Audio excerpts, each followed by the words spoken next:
Bonjour à toutes et tous, ça fait très longtemps et j'espère que vous allez bien.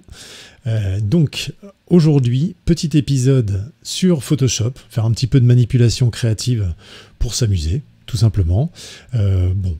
Manip très simple, vous allez voir, très simple, qui fonctionne très bien sur des images assez graphiques, des images d'immeubles par exemple, que vous pouvez prendre en ville, donc ça marche très bien, de texture, vous pouvez aussi le tenter sur des images de paysages, ça marche aussi, voilà. L'important justement, encore une fois, c'est de tester, donc c'est de vous entraîner et aussi d'essayer des choses et de voir ce qui vous plaît, et au final, voilà, et si ça vous plaît pas, c'est pas grave, au moins vous aurez essayé et peut-être appris 2-3 choses.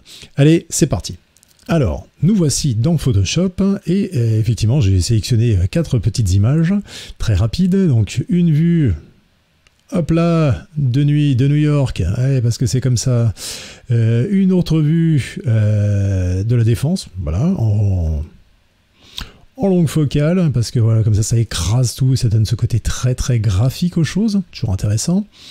Une autre vue, parce que souvent ça arrive, hein, forcément quand on est dans la rue, quand on veut photographier un immeuble, on regarde en l'air, et donc voilà, on a assez fuyante comme ça, mais pour vous montrer qu'on peut avoir des effets un petit peu sympas. Et une dernière, toujours pareil, assez longue focale, toujours là, pareil à la Défense, pour des immeubles, encore une fois quelque chose d'assez graphique, et vous allez voir ce que je veux vous montrer, n'est-ce pas?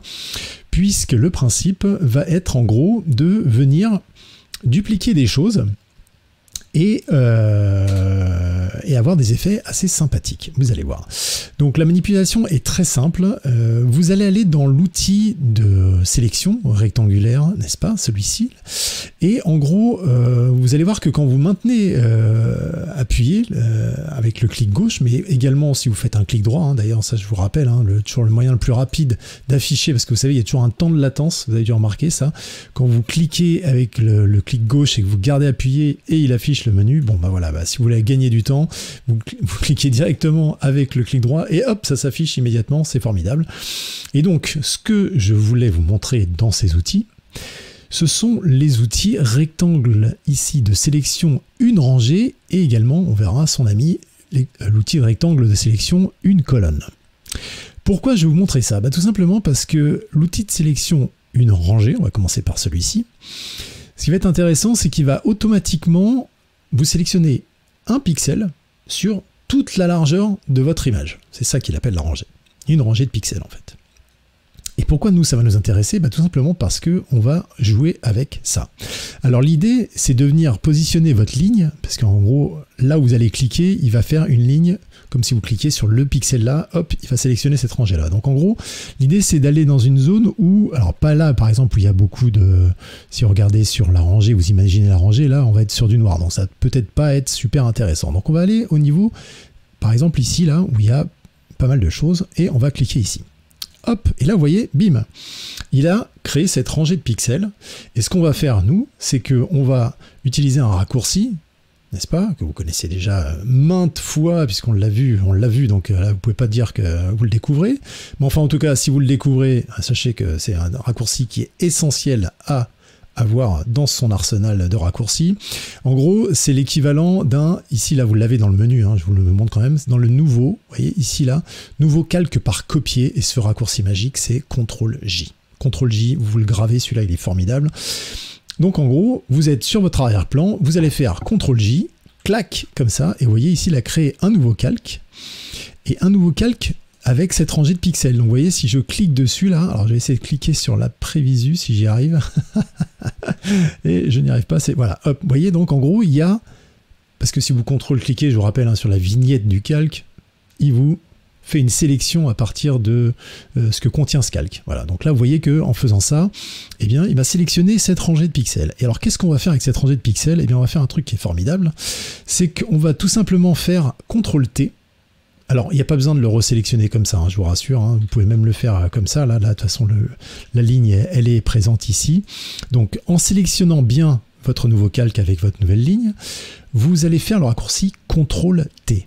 Alors je vous rappelle, CTRL-T, hein, n'est-ce pas, c'est l'équivalent de la transformation manuelle que vous trouvez ici dans l'édition. Transformation manuelle, vous voyez, CTRL-T. Mais c'est important le raccourci, ça permet de gagner du temps. Alors on fait CTRL-T et là, vous allez avoir la boîte de transformation qui, bien sûr, est écrasée puisqu'elle suit la ligne. Et là, nous, ce qui va nous intéresser, c'est, vous voyez, cette petite poignée au centre blanche. Lorsque vous allez la survoler, vous voyez, vous vous rapprochez, vous allez avoir cette flèche verticale comme ça. Et là, attention, attention, avec votre main gauche, vous allez maintenir enfoncée la touche majuscule. Et vous allez cliquer gauche sur cette poignée, maintenir bien sûr le clic, tout en maintenant toujours enfoncer la touche Shift. Et vous allez comme ça étirer ce rectangle jusqu'à l'extérieur de l'image. Là, vous relâchez tout. Et vous appuyez sur la touche Entrée du clavier. Et oh, on a étiré les pixels. Et on a cet effet-là, qui peut être intéressant. Alors maintenant, on va faire la même manip. On va revenir resélectionner dans les calques l'arrière-plan.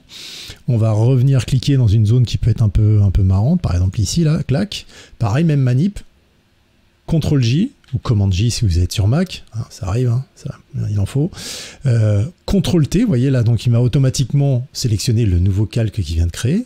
Donc je CTRL-T, il me resélectionne la ligne. Cette fois, on va aller au centre, toujours chercher notre petite poignée. On enfonce la touche majuscule et cette fois, on va descendre. Voilà. Et vous voyez, il y a une sorte de même de prévisualisation. Je ne sais pas si vous la voyez là. Mais en fait, il prévisualise, il vous donne un petit peu l'intention de ce que ça va donner. Comme ça, en surimpression. Vous relâchez, appuyez sur Entrée et là, on a cet effet-là. Ça, je vous invite à vous amuser à le faire sur plein d'images. Vous allez découvrir des trucs qui sont excellents. C'est très graphique, il y a des choses qui fonctionnent super bien. Et donc, vous voyez, vous pouvez le faire là, horizontalement. Alors, je vais grouper mes calques. Double-cliquer, on va dire que ça, c'est horizontal. Hop, et je vais les masquer. Et ce que je vais faire, c'est que je vais aller sélectionner l'autre outil de rectangle de sélection sur une colonne cette fois, clac, et je vais venir vous faire la même manip mais en vertical.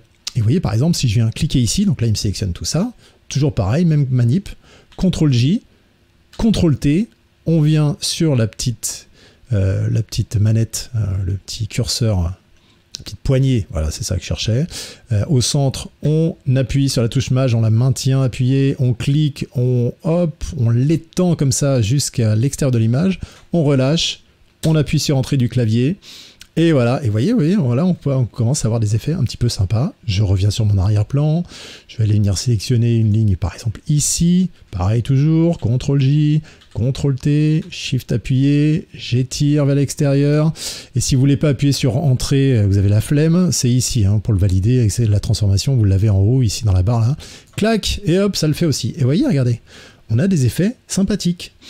Et alors après, si vous voulez même aller plus loin, vous pouvez même vous amuser à faire des transformations, des déformations même. Par exemple, vous voyez, si je sélectionne ce calque ici, là, celui-ci, vous voyez là, celui qui est à gauche, donc, je refais un CTRL-T.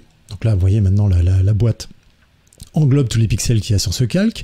Je vais cliquer droit à l'intérieur de mon carré, de ma sélection et de mes poignées, et je vais cliquer sur déformation. Et là après, en fait, ce qui se passe, c'est que vous allez avoir une grille de déformation, et par exemple, vous pouvez vous amuser à faire des effets plus ou moins tordus, plus ou moins. Vous pouvez vraiment, allez-y, tentez, faites des trucs.